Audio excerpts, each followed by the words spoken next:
about today, and I thought I would try and take this opportunity to use the nice sunny weather and surroundings and talk to you about one specific method of bladder management, and that is catheterization, and more specifically suprapubic catheterization.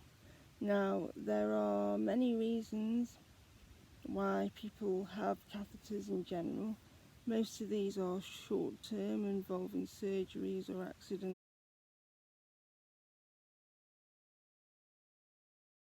or more short-term health problems. But there are a group of people who require catheterization or bladder management in one way or another on a more long-term basis, and I am one of this group.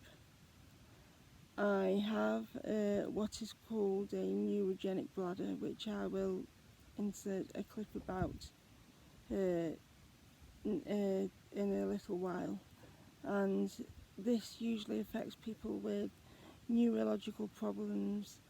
It can be brain injuries, it could be a spinal cord injury, or being born with neurological problems, such as myself.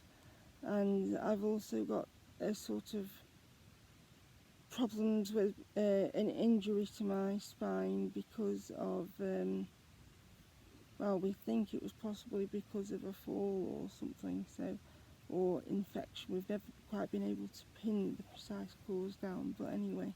So this left me with a need to manage my bladder function, and we over the years looked at many different ways of doing this.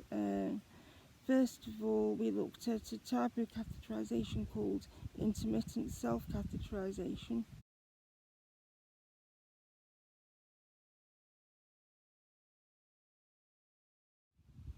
And that is where you introduce a small catheter via the urethra into the bladder, and you empty your bladder, and then you take that catheter out and discard it, and then you normally do this every 4 hours.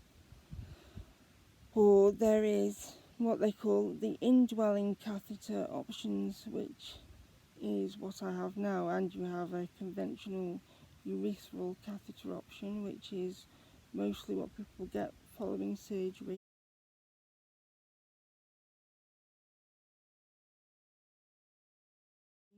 Or you can have a surgical, it's what they call suprapubic catheter option. And before I had mine, I'd seen a few of these, mostly on like people I know, mostly male colleagues and friends, had shown me what theirs were like when these type of things were being discussed. But curiously enough, I had my catheter put in, and I'd never seen how it would look in relation to female anatomy. So I'd seen like the tube go into like the man's stomach, which is usually more near the belly button, and like the female, I have got slightly altered anatomy there anyway, but generally the female insertion can be a lower kind of or a slightly lower sort of surgical insertion, sort of a bit like where you would have a caesarean section, but nowhere near as big as that. So I thought I'd do a short video about how this works and the products I use to manage it. The type of bladder problem I have, and the type that many people with long-term catheters have, is called a neurogenic bladder, and this is where the nerves and the muscles in the bladder don't coordinate and listen to each other as they might do normally.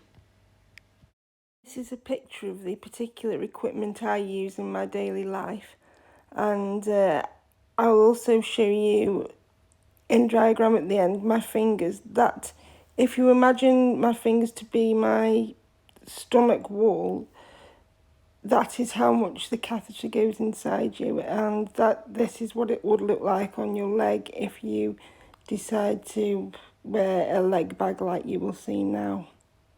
Those are all the things that I use, and the catheter itself connects to the tube, to the leg bag tubing, as you can see, and then that's me with a leg bag cover that says you can even wear shorts. So I hope you found this week's video helpful and enjoyed the change of scenery, and I'll see you in my next video. Goodbye.